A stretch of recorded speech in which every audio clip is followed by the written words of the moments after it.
Southern Japan is being battered by powerful typhoon Jelawat. The storm has injured dozens so far in Okinawa Prefecture. The 17th typhoon of the year is now bearing down on the Tectalabyss Island in Kagoshima Prefecture. Japan's meteorological agency reports that Jelawat was about 230 kilometers east-southeast of Tectalabyss Island. They say the typhoon was heading northeast at 45 kilometers per hour. The forecasters say winds near the center of the storm were blowing at 162 kilometers per hour. The typhoon is projected to stretch from the Kansai region to Kanto by Sunday afternoon. Jelawat has already caused numerous problems. Wind overturned the truck on the road in Naha City in Okinawa. Maintenance workers are still struggling to restore electricity to more than 260,000 households that were left without power in Okinawa and Kagoshima prefectures. Evacuation advisories have been issued for about 9,300 residents in Kagoshima prefecture. Jelawat has injured more than 80 people so far in Okinawa and Kagoshima prefectures.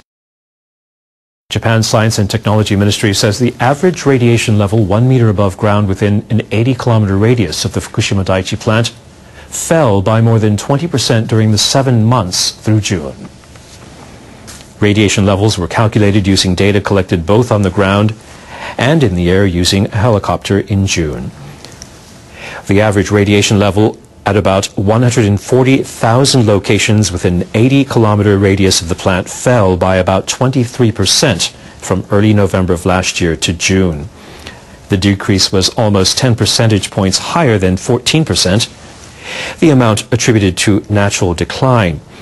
The ministry says that radioactive materials may have been washed away by rain and adds it will continue to carry out the survey as flight routes of the helicopters may have influenced the data collected. One day some twisted son of a bitch is bound to teach you a thing or two about living in this cold, godforsaken world. Okay, John Collins was a guy pretty high up in the NRC structure, and this is what he had to say about off-site monitoring. Collins said, "My problem, the concern I have about aerial monitoring is that for the first 3 days, we were pretty much into a very static air condition.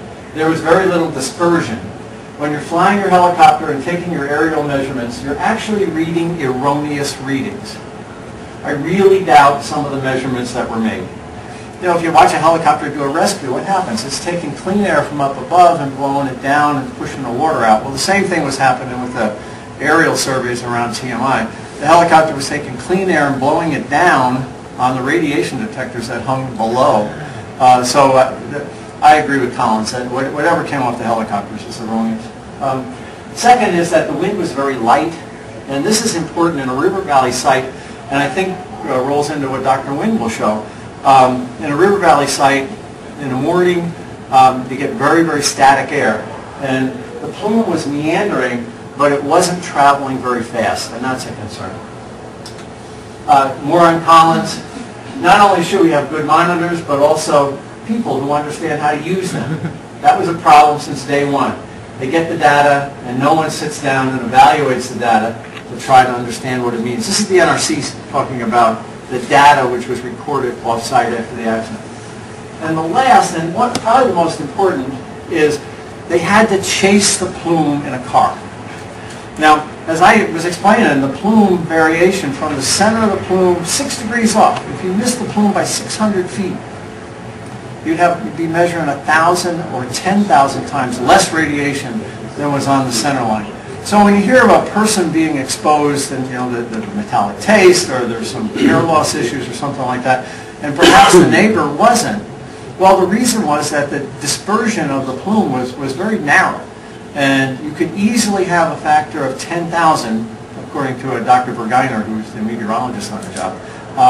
When you look just 600 feet off at a mile, it would be about 1,200 feet off at 2 miles. But again, the further out you go, you just have to move a couple hundred feet off the center of the plume to have a dramatic difference in the amount of radiation you see. And on top of that, the NRC's estimate is, did I flick that just as you were taking that picture? Yeah. The NRC, the time averaging of the dispersion can cause a 10-fold error. Being on the center line of the plume versus being off the plume by just a little bit can cause a 1,000. I put here, in fact, some of the data says a 10,000-fold error. And averaging the data changes it by about a factor of 3. The net effect is that the NRC's 10 million could be wrong 1,000-fold. A group of children in Japan's northeastern Fukushima prefecture have been blessed with a few good memories. The kids in Minamisoma City took part in their first outdoor sporting event since last year's accident at the Fukushima Daiichi nuclear power plant.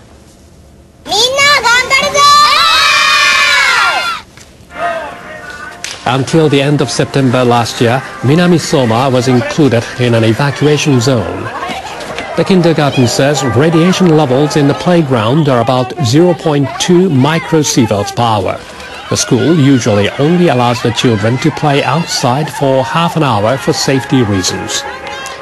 But the kindergarten decided to hold the event so that the children can begin to enjoy as normal a life as possible. It's good. Life has still not returned to normal yet, but I'm glad that children can enjoy some good memories from the festival.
Explosions at the chemical factory in Hyogo Prefecture, Western Japan, claimed the life of one fisherman and left one fireman and left 30 others injured.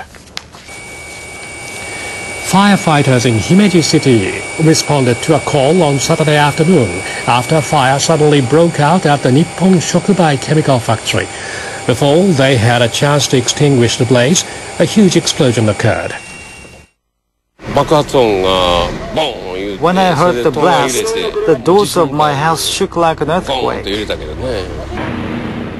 One firefighter died in the blast, which also injured 18 firefighters, 10 factory workers and 2 police officers. Police say that after the first tank containing acrylic acid exploded, a second tank with the same chemical and a third containing toluene acid also exploded. Firefighters worked for 8 hours to finally bring the blaze under control. Authorities are investigating the cause of the